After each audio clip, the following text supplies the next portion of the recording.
Hey, Dr. Tammy here. I'm doing tips, tricks, and tactics to keep you from gaining weight this holiday season.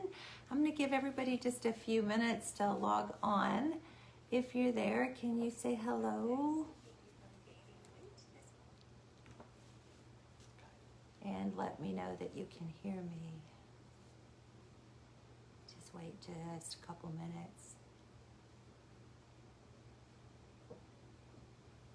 All right, there's Trish. Hey Trish, can you tell me if you can hear me? Just a little thumbs up, or if we need to adjust anything. I hear you. Yay, thank you Trish. God bless you. All right, so I'm gonna go ahead and get started, and if anybody's late, we will have a replay. So I just wanna welcome you. I'm Dr. Tammy. I have been doing hormone therapy for mostly women, but also do men for about 15 to 20 years. Seen a lot of patients, and this is pretty much a culmination of all my history of being able to help people. And so I've been where you are. This struggle is real, and the weight thing is real, and I always like to work with people and tell them that it's not your fault. And when I say it's not your fault, it's because if you are struggling and you've really tried to cut calories, or you have tried to exercise more and nothing is budging, it's got to be your hormones. And hormones regulate every part of your body, every process, every metabolic process. So I'm gonna teach you some tips and tricks that are gonna work with your hormones, and I'm going to put it in the construct of the 12 days of Christmas, because Christmas is coming up. So we're gonna have 12 tips, tricks, and tactics to help you not gain weight during the holidays.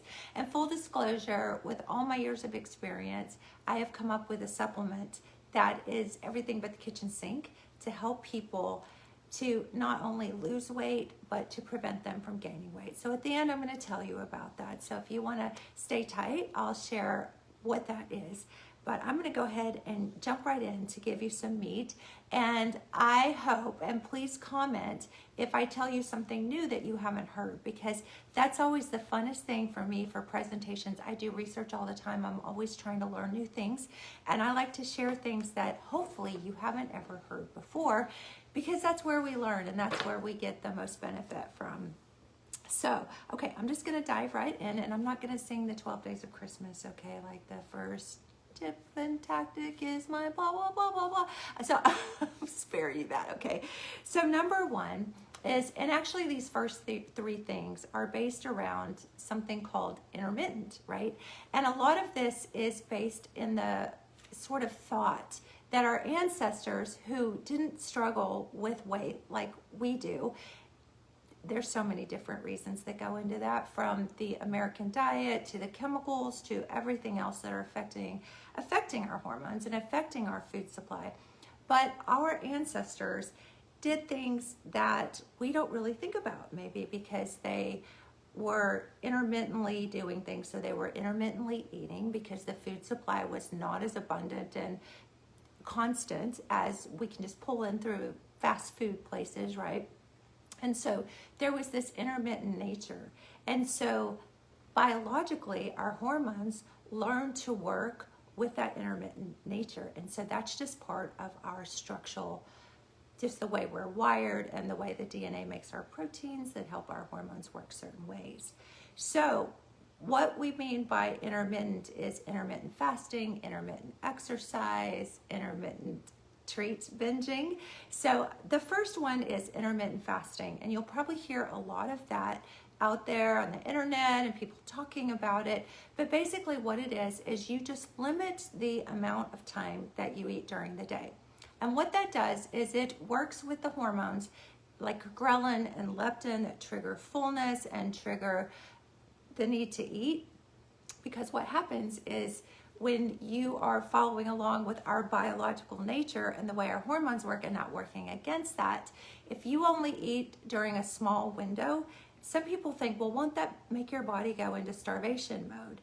It does just a little bit, but then when you start eating again, it triggers all that to turn back on. But if you take that little break in between, it also triggers different hormones that are burning hormones, like your thyroid and your male and female hormones and your cortisol and things like that. So intermittent fasting, if you want to do it in a really easy way, it would basically be not eat until lunch, and then have, like, you could have like some black coffee or something in the morning to get you started. But then from lunch on to about 5 to 6 o'clock, so eat your lunch and eat some snacks throughout the day and your dinner, and then don't eat after 7 o'clock. And so just that period between night and morning, you're going to maximize your cortisol spikes, which are going to be happening anyway during the day, and you're going to minimize those cortisol spikes, which make you hungry and then trigger your sugar response. And so that's a really nice way to basically intermittent fast. I'm not a big fan of fasting because when my blood sugar drops, I get really grumpy and really mean. So if you're one of those people, that's not a good lifestyle. We're in this for the long haul, right? So that's not a good lifestyle way to be. So intermittent fasting, if you could just eat during certain parts of the day, that would be really helpful to work with your hormones. Okay, intermittent exercise. I like to make things really easy. And so I'm going to teach you the rule of threes, 3, 3, and 3. But I want to tell you first that a lot of people are like, oh my gosh, I don't want to exercise. I don't have time. You know, there's all sorts of like ways you can look at that. But you have to, if you want to burn fat, you have to consume more oxygen than you do at any other time during the day.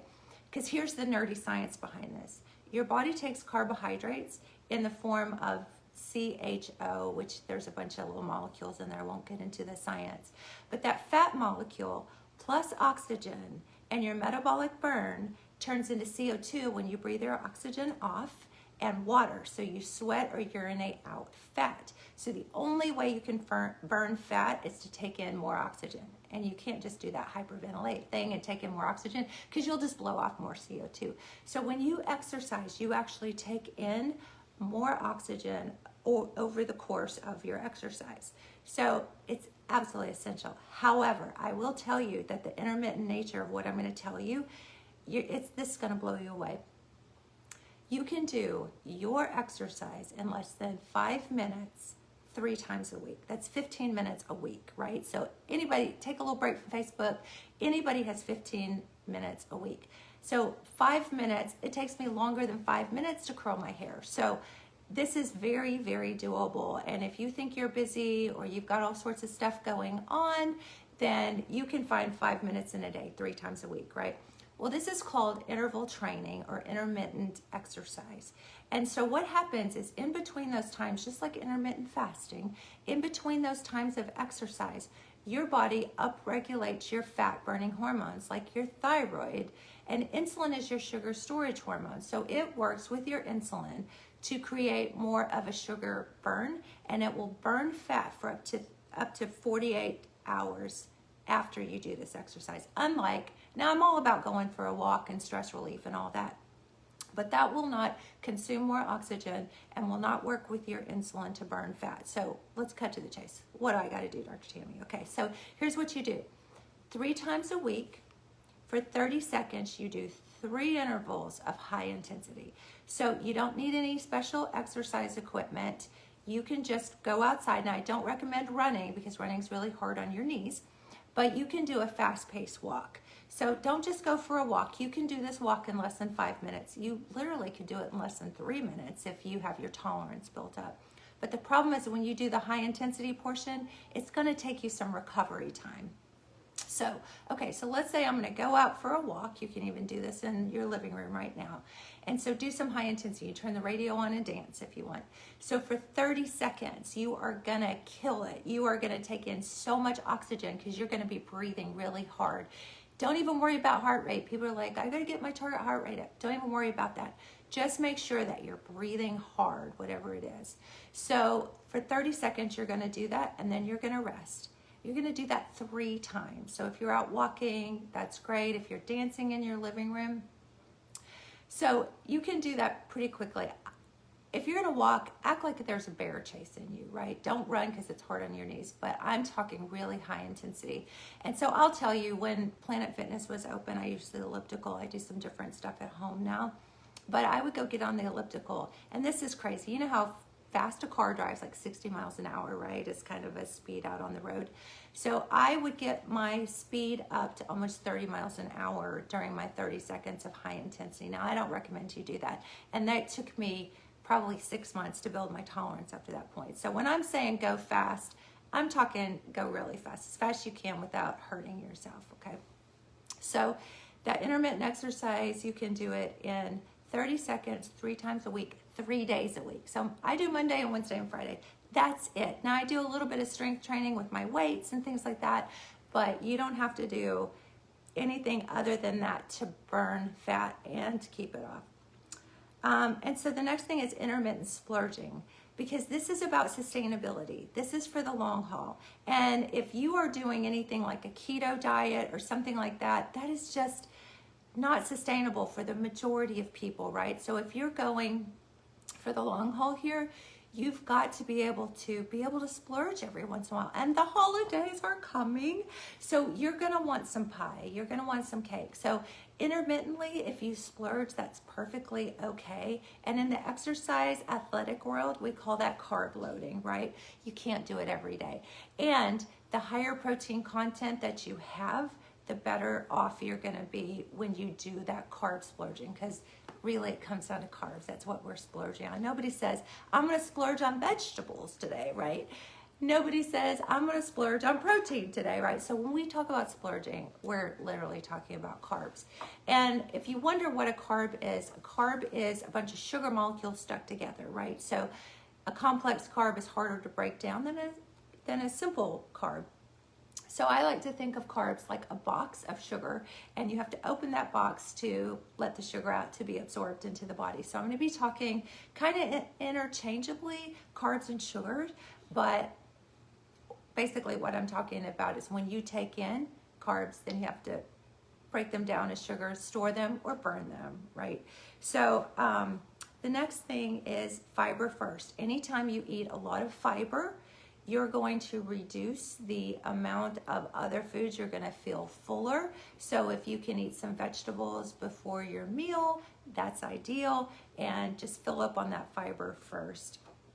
Next trick is eat more protein. So if you're loading up your plate on the holidays with a bunch of that nice, you've got the yams, you've got the dressing, all that other stuff, make your protein portion, like your turkey or your ham, the biggest thing on your plate. And that seems a little bit gluttonous, but if you are, and have a small plate, don't get that big old plate, get a smaller plate, keep your portions small. You always think, oh my gosh, my head was bigger than my stomach, because you see all that deliciousness. And if you've been intermittent fasting, you probably didn't eat lunch, so now you're a little more hungry, and that's okay if you're doing this the right way, if you're intermittent fasting every day. So your body kind of gets conditioned to that for those kind of big feasts. Another thing I want to mention too is that when you're thinking about that big old plate and you're wanting to just splurge like crazy, if you're struggling with your weight, you probably have an insulin issue. And about 30 minutes after you eat those carbs, you're probably going to crash and you're not going to feel good. And that's why everybody has to take the nap or watch the football game and fall asleep. So consider that when you're thinking about, this is my family gathering. Maybe there are people there that you haven't seen all year long. Do you really want to sleep through visiting with them? Well, maybe some people that come to visit you, you want to sleep through seeing them. But for the most part, these are people that you probably want to see, right? So,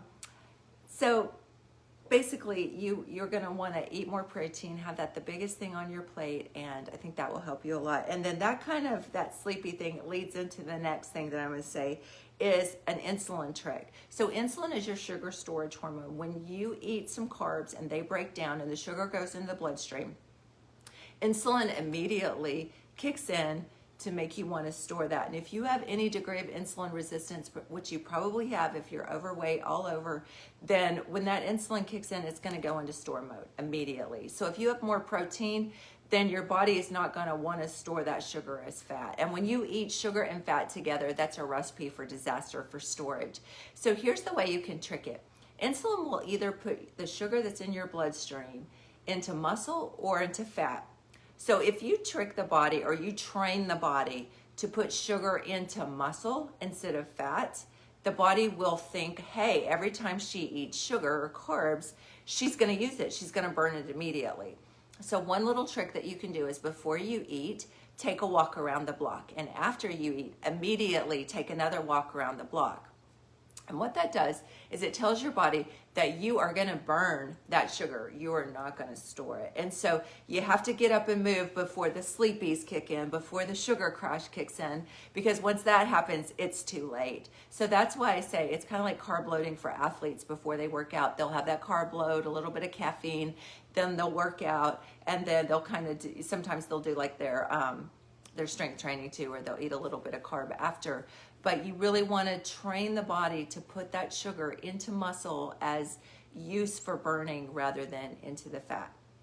Okay, the next one is water, hydration. Everybody's like, oh yeah, whatever. You have to have enough water to burn fat, because remember I told you the formula, the fat molecule plus oxygen, that's where your exercise comes in.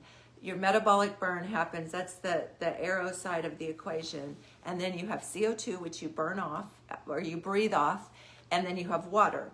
So if you don't have enough water, your burn process can't happen. You can't pull those hydrogen, oxygen, H2O molecules off of that carbohydrate fat molecule when you take in the oxygen. So water is very important. I think there was this movement that I think it was to try to help people, to give them a goal, right? And that is 8-ounce glasses of water a day. You've probably heard that, right? So 64 ounces. It's actually based on your body weight. So if you are a 150-pound woman or you're a 250-pound man, clearly the water required to hydrate a 150-pound female is not the water that's required to hydrate a 250-pound male. So it's based on weight. So a quick and dirty way to do this is half your body weight in ounces. So if I weigh 130, 70 ounces of water a day is what I need, which is a little more than 64 ounces, right, at the 8-8 rule. So a 200-pound man needs 100 ounces of water today, way over the 64 ounces. So you have to have that water to burn fat. Super important. Plus hydration just helps you feel better and prevents headaches and constipation and all that crazy stuff. So super important. Portion sizes, I mentioned a little while ago, when you make your plate, make it a little smaller. If you're going to splurge, you know, you don't want to be the one that has the teacup plate, right? So just get a smaller plate, or, you know, don't just pile stuff on your food. Watch your portions. So that's a good thing. Okay, this is a fun one. Mindful eating. There's been some research done on blindfolding people so they can taste their food more. Use your left hand instead of your right hand so that it makes your brain think about what you're eating. But the best thing that I like is gratitude. So, you know, whatever your process is, to be thankful while you're eating your meal. And a lot of times we do that. Like, you'll say a prayer before you eat, or as you're eating, you'll be commenting to the cook. My brother just made our Thanksgiving meal. It was so delicious. Every single thing I ate, I was like, oh my gosh, this is so good. Thank you, thank you, thank you. And so I was really mindful of every dish that I was eating, how delicious it was. So I was really mindful when I was eating and just really paying attention and really being present in the moment. So that goes a long way. And that will keep you from just that mindless eating. Put your cell phones down. Don't be just mindless eating all the snacks and things. It was funny because I did actually catch my family the other day, and we were all sitting around the living room. My other brother came to visit, and I said, isn't it a good thing we have cell phones? Because we used to have to sit around and talk to each other. So, you know, just be mindful, because it's just so easy to pick up that, you know, Facebook and just check it. And you've got your family around, right? So don't take your cell phone to the table. That's another really good kind of extra tip I'll throw in here. Be really mindful. Okay, the next thing is limit your liquid calories. This is super important. And don't even buy sodas. Don't have any, you know, 2 liters. You think, oh, well, the kids are coming. I got to get, that's the worst thing that you can do, is drink your calories.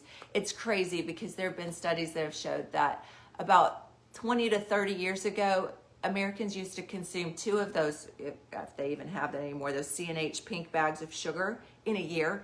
We consume 70 to 100 bags of sugar a year. And if you've ever made Kool-Aid, you know that per quart, it's about half sugar. Sodas are the same thing. So if you are drinking straight sugar, oh my gosh, that is just going to tax your pancreas, your insulin production, insulin resistance. It's crazy. So, and watch the alcohol too, because sometimes, if you make a gin and Coke or whatever. And then the next thing is going to be, watch those artificial sweeteners, because they actually make you hungrier, as well as salt. If you've ever eaten at a restaurant that has really salty food and it tastes really good, the reason they do that is it triggers the taste receptors to think everything tastes even better, right? So you can use other herbs and seasonings that will make you have better taste, that won't kick off your eat more hunger receptors. Ghrelin is the hormone that gets triggered when you feel hungrier, and salt and artificial sweeteners are very adept at triggering that response. And so that's how restaurants sell more food, right? And that's how they get you to eat dessert afterward, because you feel kind of full, but yet you can't really do anything. And that's another thing, is get up from the table before you even finish eating, because a lot of times, if you get up and you walk around the room, you're like, oh, I'm not even really hungry, and you probably won't want to go back to the plate at that time. And the last thing is supplements. And so I just want to tell you, in full disclosure, I did mention that I've created a couple of different supplements, and this is my new CarbMelt and LipoMelt line. And I will say that there are certain supplements that, I mentioned the carbohydrates. If you can't open the box, the sugars can't be released. And so what CarbMelt does is it's something that's kind of known as a carb blocker. And so what it does is it limits the ability of an enzyme to break down carbohydrates into simple sugars. And so it's like, if you can't open the box, think of a Christmas gift, right? If you can't open the box, then you can't release that sugar into your bloodstream. And you can never say magic fairy pixie dust, but the theory behind this is almost like, that sounds like it's too good to be true. There are actually studies that show, and I can link those studies if you want to see those, and it's actually on our website at carbmelt.com, that eating more carbs actually makes this work better. And so before I start taking questions, I just had an experience this weekend when we got back from a Branson vacation. And I put on a pair of jeans that I had bought in Branson last year before all the lockdown and everything. And when everything kind of let up and I went to put on my jeans, they didn't fit at all. I mean, I could barely even button them. And so, some of them had spandex in it. Maybe these had a little spandex in it, but I thought, I always do that thing where I'm like, oh my gosh, the dryer shrunk my jeans. So, I was like, oh my gosh. So anyway, the new formula of our CarbMelt and LipoMelt came out, and basically it's just like the old formula, which is the stimulant-free formula, which you can get still. But then I added a little bit of natural stimulant, some green tea extract, which has natural caffeine in it.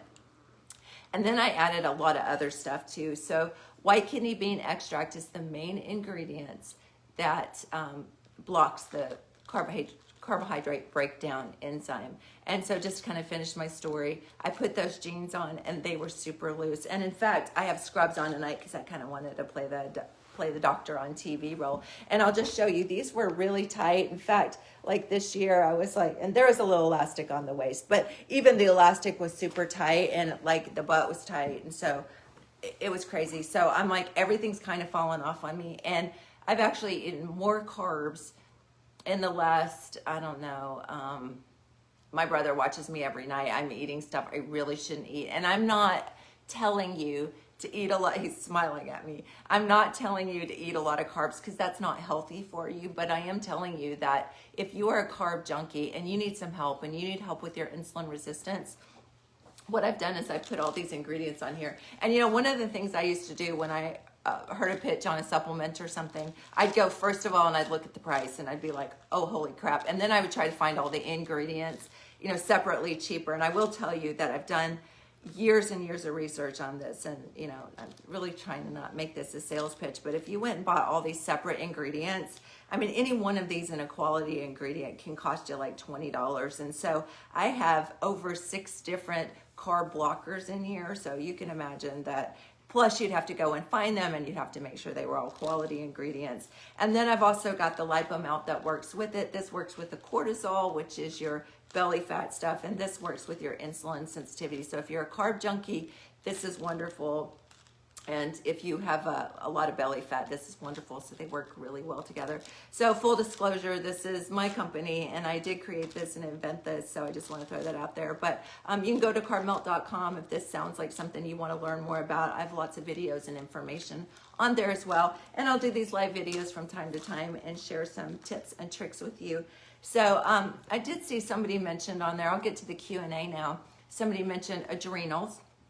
So adrenal fatigue is a real thing, and a lot of and I'm a medical doctor, board certified medical doctor. I do primary care, I do all sorts of things as well. And so I will tell you that the traditional medical training really glosses over the adrenal glands. It's like they don't even exist, but you would die without your adrenal glands. So adrenal fatigue is a really big thing. And one of the things that I found is that licorice root is really wonderful for adrenal fatigue. Cortisol is the main hormone that comes from the adrenals. So this has licorice root in it. It also has a lot of fiber in it, right? So if you want to feel fuller, pop 3 of these before you eat your big meal, and it's got 3 different kinds of fiber in it. And they're not the psyllium that'll make you gassy or anything, psyllium fiber that makes you gassy or bloat. It's the glucomannan and the chitosan and those kinds of fibers that are really good for you. So it's the good stuff.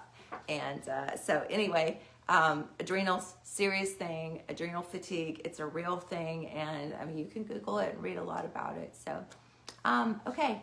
Any other questions that popped up that you can think of that were on there? Or you guys can go ahead and ask me questions now if you want to put them up on the screen.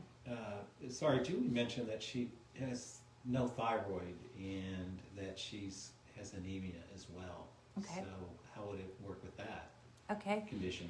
Again, I'm not giving medical advice on here, okay? I just want to be very clear about that. And I don't have a patient relationship with anybody. So I'll just talk in general. The question was, this person has no thyroid, and she's also anemic too, which goes along because everything's connected, right? It's like a big orchestra, and so everything is connected.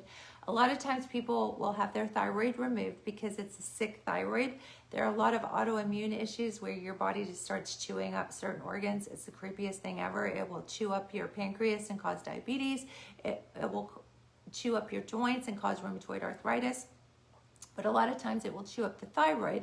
And so then if you don't have a thyroid or it's not functioning properly and it's removed, then you have to take thyroid hormone. So a lot of times, without getting too complicated, a lot of traditional doctors don't check all the thyroid labs. So I highly recommend that you get a full thyroid panel, not just a TSH. Get a T3, T4. Tell your doctor there's 5 different things on my thyroid I want you to check. Educate yourself about it. If you don't have a thyroid at all, then it's not just T4, which is synthroid. Synthroid is only one thyroid hormone. The thyroid makes 4 or 5 other main hormones, including T1, T2, T3, calcitonin. So you want to get all those. So you want a comprehensive thyroid medication in that case. CarbMelt and LipoMelt, thyroid interacts with insulin, and they compete for the same receptors. So that's really important to understand, that insulin resistance and thyroid problems go hand in hand. Low iron and anemia, if you're a female and you're menstruating, you're probably going to lose your iron through the bleeding process. A little creepy, I know, probably not dinner talk here, but so you're going to lose more iron. So that's really important. Anemia will make you tired, which will make you eat more junk and, you know, have more hunger, and you don't sleep as well because you're tired. So estrogen problems in a female, heavy menstrual cycles, you'll lose more iron, you'll be more anemic. So it's all related. So hopefully that answers your question. Okay, I see Sarah on here. Hello, Sarah. She says, does the new formula of CarbMelt raise blood pressure for people already struggling with high blood pressure? So again, this is not medical advice. That's my total disclaimer. Check with your doctor before you take anything or do anything. I will say though, if you're sensitive to any kind of stimulant, even coffee, a person with blood pressure issues should check with their doctor, should be having their blood pressure checked regularly. And my advice, anytime, any kind of stimulant with blood pressure issues, including coffee, you probably want to go with the stimulant-free version. I don't have a sample of that right now. I only have our new Energy Plus formula with the green tea extract. But I am going to say that on our website, we do have the stimulant-free version and the extra energy with the green tea extract. So again, check with your doctor and make sure you're checking. You need to do that anyway. You need to check your blood pressure regularly. I will say one of the things in the new CarbMelt is that we have magnesium in there, which does help to lower the blood pressure. So I've tried to think of everything, because not everybody's gonna think of asking their doctor, or you know how it goes. When you go ask your doctor, then they're like, I don't know, it's a supplement, you don't really need it, because they want to push their drugs, right? So a lot of times they're not informed, or they don't even know what these ingredients are. So you're really gonna have to educate yourself. Invest in yourself a little bit. I mean, most people know more about their car than they know about their body or the way the body functions. I highly recommend blood work is really important, and that you educate yourself about what your numbers are. Watch your blood pressure. One of the biggest things besides stimulant is salt. And again, on my little tips and tricks and tactics, I mentioned that salt makes you hungrier, but salt also increases your blood pressure. So one little trick that you can add in is using sea salt, because table salt is just sodium chloride, and that will raise your blood pressure. Without magnesium and potassium, straight up blood pressure rise. If you use sea salt, it has magnesium and potassium and iodine and all sorts of other minerals that will balance out the sodium component. So it's just a more natural way to go, but it will help not raise your blood pressure so much. And to me, it actually tastes better. Some people, debate that, but sea salt is wonderful. Anything else you can think of that's popped up on there? Okay. I'll give you guys just a minute to see if anybody else has got another question. There's so many people on tonight. Thank you. I love you guys so much. I'm just so excited. Our CarbMelt Facebook page, we are getting more and more stories with the new formula. I basically went back and I added, like I say, everything but the kitchen sink. So the new CarbMelt not only has the white kidney bean extract, which disrupts the alpha amylase enzyme. You don't have the big nerdy science word. You don't have to know that word, but basically that enzyme is what opens the box and releases the sugar into the bloodstream. So if you don't open the box, sugar doesn't come out. You don't get to see what's in the present box, right? But that's good, because then that doesn't go into the bloodstream. There's not just white kidney bean extract.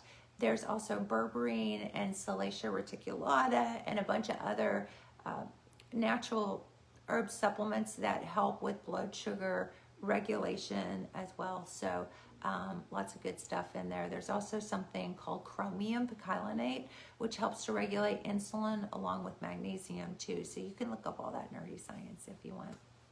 Andy says, good to know. Yay! I'm glad I shared something maybe new with you.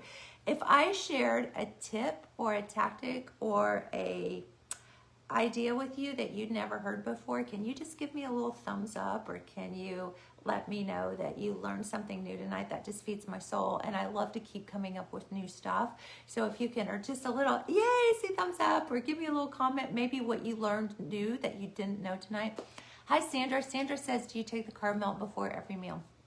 So the way CarbMelt works is sort of on that intermittent fasting, like I was talking earlier, or that intermittent making your insulin work. So usually what we have you do is take 2 in the morning and 2 in the afternoon. And so that will start any kind of process that any sugar that you might be eating. Now, if you're going to do the intermittent fasting and only eat lunch and dinner, I would take 2 right before with a full glass of water, because you want all that moving around there and swishing around and diluting in the stomach. And so maybe about 20 minutes before you eat lunch and about 20 minutes before you eat dinner. Now, there is some natural stimulant in there, a caffeine derivative. So you don't want to have it too late in the day, or it might keep you from sleeping. However, one of our girls that just lost 40 pounds, Emilia, you can look on the Facebook scroll page and you can see her story. She said that it made, and some people are just opposite. Some people, like, they can take Benadryl and be wired. And some people can take sedatives and be wired. Some people can take things that are supposed to caffeine and make them go to sleep, like ADD, kids who take Ritalin. I mean, to me, if I took Ritalin, I would be bouncing off the walls. Those kids are almost comatose if they get too much. So just see how you feel. And if it, helps you sleep better, the licorice root actually triggers melatonin, which is your primary sleep hormone from your pineal gland. Some people actually sleep better taking it in the evening. So just kind of play with it. The LipoMelt is taken midday, and that's just 3 capsules all at one time. So there's a little bit of natural stimulant in that too. If you go with the stimulant version, if you go the stimulant free, it doesn't matter at all. But the stimulant version has a little bit in it too. So you can take that with the CarbMelt at either period, but it's 2 and 2 of the CarbMelt, lunch and dinner, and then it's 3 of the LipoMelt anytime during the day. And sometimes I'll just take that little bit of extra LipoMelt just because it has that little bit of stimulant, kind of gets me through the afternoon too. So yeah, that's how it works. So you want to get that enzyme as close to that mealtime as you can, but it continues to work throughout the day. So the timing is not real critical. Sarah says, do you still see patients? I do. I still have my day job. It's funny because hormones are so important to everything that I do. And I was a female that had a lot of hormone issues.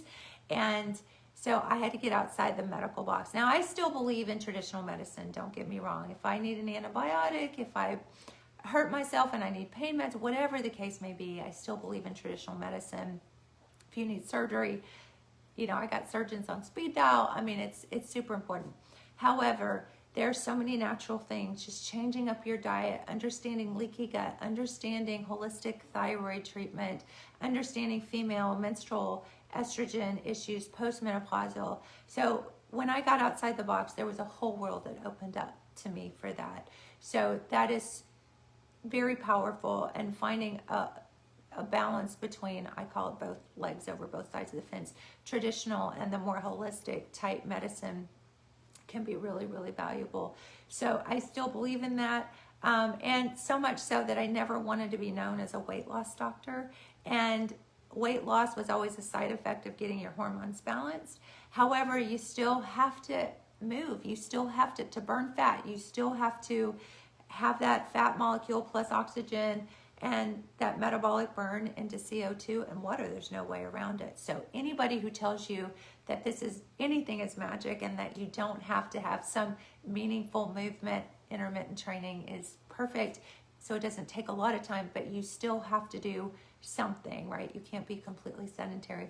But a lot of times when your hormones aren't balanced or you're having those insulin crashes, I call it lead butt, you don't want to get up and move. And so that is like the first thing you have to battle that. And so one of the things is I'm getting more and more stories coming in about CarbMelt and LipoMelt is the stories that are coming in is that now they actually have energy. They're not getting the insulin crashes. They're losing weight. They're having less.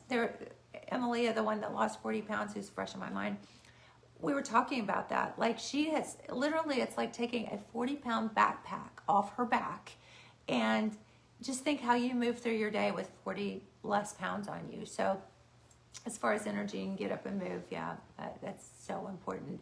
But I still do my day job, and I still work with a lot of postmenopausal females because there's just not enough CarbMelt for hot flushes and all that stuff. So that's a whole different ball game. But there are lots of doctors who do what I do out there. So if you look for a more holistic, what we call bioidentical hormone doctor, I think that's really important. The biggest part of that is just the individualization. There's nothing magical about bioidentical hormones. It's just, do you have somebody to listen to you? Do you have somebody who will do the blood work and not just treat numbers, but treat you as a person?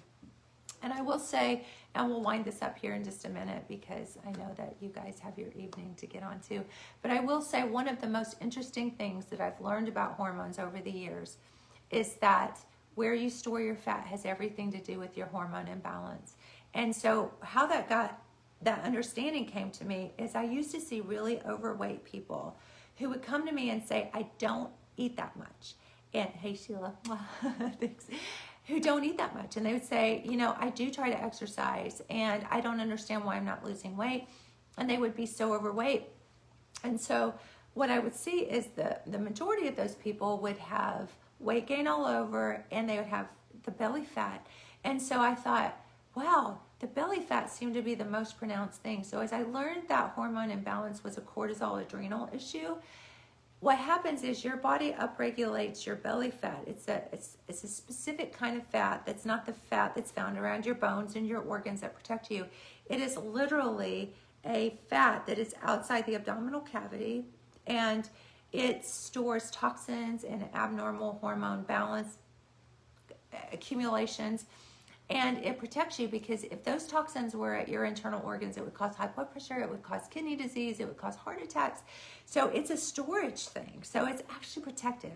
But we don't like belly fat, right? And it can only protect you for so long. And so once it accumulates, those toxins will spill over back into your organs, and then you will have high blood pressure and heart disease.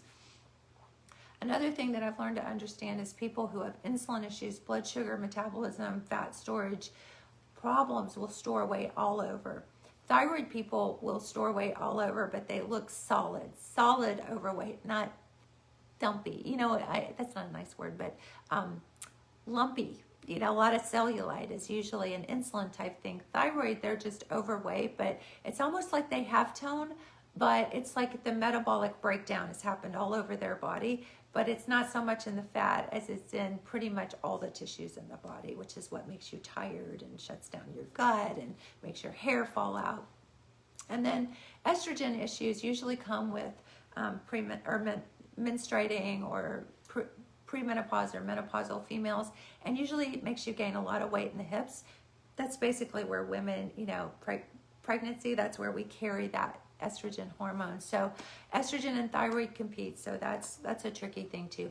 A lot of nerdy science. Didn't mean to overwhelm you, but basically what I want to tell you are that hormones are everything. And full disclaimer, again, a lot of this was born out of I wanted to share information about how to keep you from gaining weight during the holidays, but how also to be able to enjoy some of those carbs and not gain a bunch of weight, and to also have a better quality of life and a more sustainable plan that you don't have to be afraid of carbs, because a lot of the holiday stress that we experience is not just about not having enough money to buy presents or whatever the case may be, or not being able to see family, or the lockdowns that we're having and how to negotiate all that. But some of what we are having is, oh my gosh, I don't want to gain weight for the holidays, and I want to be able to have those snacks. And I used to be in our practice, patients would bring us food and treats and goodies and cookies, and every time they would come in, I would just have this little internal freak out. Like, first of all, I don't want to hurt their feelings. Part of me wanted to go, okay, can you just go donate that to some kids or somebody, give it to somebody else, because my willpower was really bad. And so another reason that I created something that will keep you from absorbing, or a lot of those sugars, keep you from absorbing the sugars that you're taking in the form of carbohydrates. If you can do that, you can have a little better quality, especially around the holidays when everybody's bringing you those treats and those goodies, and the office is having lots of snacks, and you don't want to be that one back in the corner eating your little bit of salad and feeling like you're missing out. So again, it's not about splurging every day, all the time, eating all the carbs you can, but it is really about a sustainability. And I hope these little tips and tricks and tactics have helped. You can go back and watch this video. You can stop it and take notes. You can comment later if you're not live on this, and I'll try to go back through and look at those comments and answer your questions too. You can go to CarbMelt.com, check out more information. I always try to do some tips and little videos and things on the CarbMelt page as well to educate you more, because knowledge really is power. All right, y'all have a wonderful, blessed night. I love you very much. I wish you many, many blessings, a wonderful holiday season, and still stay in your bikini by spring. So anyway, y'all have a great night, and we'll talk again soon. Bye.